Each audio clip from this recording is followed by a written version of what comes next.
Honda VFR has had riders wondering exactly what it was ever since it debuted as a concept model at the 2008 Intermot show in Cologne. Breaking cover as the VFR1200F and showcasing a new V4 motor and Honda innovation in the form of an all-new dual-clutch transmission, the questions still remain. Is the new VFR a sport bike or a touring platform? It was a question we couldn't even answer ourselves after our first ride impression in Japan. So we snagged the new Honda and compared it against the Hypersport Hayabusa from Suzuki and the Sport Touring Concours 14 from Kawasaki. First thing you notice right off the bat with the VFR is just sitting behind the controls. It's a much more compact and narrow bike. It's got the V4 motor, and the configuration puts the rearward cylinders close together, so it makes for a really narrow and compact riding position. But it's more sporty, a little more sportier than the Concours, but a lot more neutral than the Hayabusa. Looks are always up for debate, and not everyone likes the new VFR's lines. That said, fit and finish on the Honda is fantastic. As far as the performance goes, I think it really leans more towards a sport bike than a touring bike. It's not as raw and visceral as the Hayabusa. The motor it's kind of actually a lot more tame in the lower RPMs I found.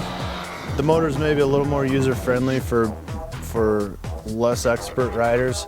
The Hayabusa is just raw. It's pure power from the word go. However, the VFR can go very fast, and it does go very fast.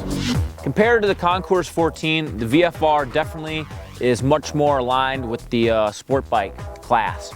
It's a lot smaller of a motorcycle. It weighs substantially less.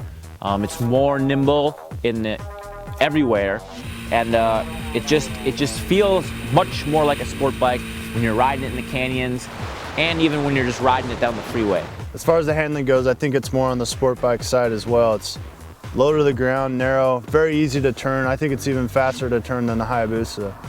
Now the VFR1200F compared to the Suzuki Hayabusa, definitely the Hayabusa is a little bit more sporty. It's more sporty really only in a couple of things though. It's the ergonomics, the seating position are definitely much more aligned with sport bike on the Hayabusa compared to the VFR. The Concours 14 is a little bit more comfortable. The bars are a little higher.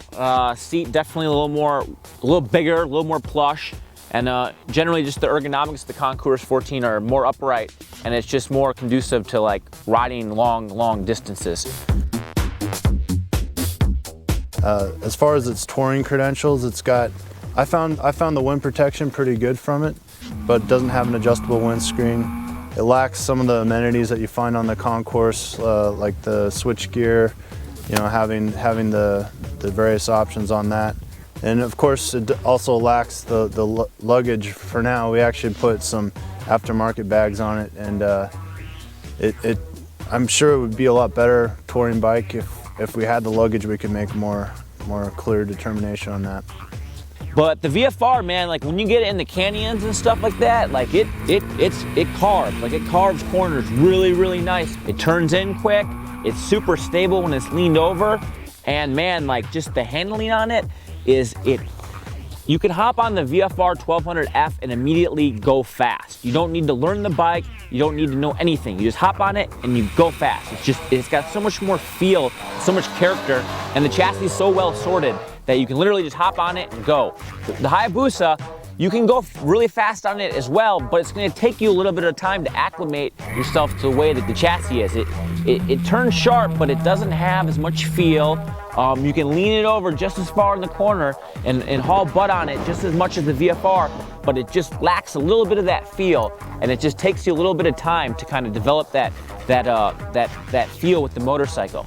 In the price department, the Honda has the premium MSRP hovering right at 16 grand, with the Kawasaki second most expensive at $15,299, while the Hayabusa has to deliver one of the greatest values, at least in terms of pure adrenaline production, at $13,199. Though you'll have to save that extra cash for traffic tickets, insurance premiums, that is if you manage to hang on to your license at all. All told, we tested 3 very different machines. The Hayabusa represents uncompromising sporting performance, the Kawasaki touring comfort. The VFR leans harder on the sporting side of the spectrum, though it would make a fantastically deft handling touring mount once the integrated luggage is available. The biggest drawback for the VFR, perhaps, is living up to nebulous expectations. The VFR suffers most, perhaps, for not slotting conveniently into the rigid classes the media and some consumers like so well.